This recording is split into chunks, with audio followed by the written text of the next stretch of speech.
Entre 300 i 500 euros costa tindre un vehicle al mes, una quantitat que s'estalvien els socis de la cooperativa Alternacop a la ciutat de València. El mètode és senzill, 7 turismes elèctrics per a tots. S'utilitzen a demanda amb un preu de 5 euros l'hora.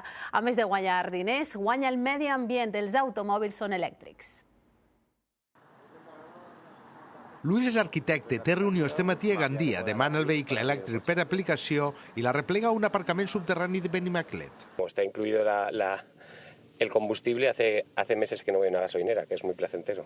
Tornarà al cotxe d'on l'ha agarrat a migdia i tot per uns 30 euros. Per València no li fa falta. Normalmente me muevo en bici o en motos de alquiler elèctriques. En el seu moment, per a fer-me soci, vaig pagar 10 euros i després sí que vaig fer una aportació al capital social voluntari de 500.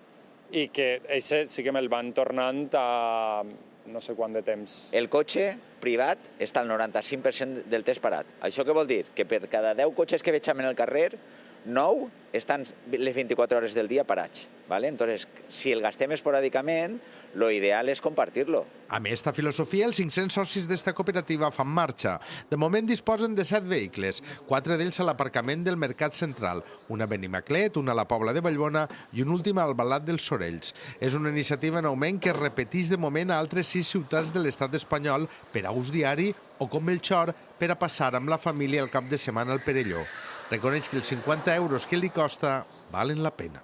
Tindre un cotxe de propietat és una cosa que pesa molt. Ho tenim gravat ahí. Ara compartim cotxe i pense que sóc un poquet més feliç.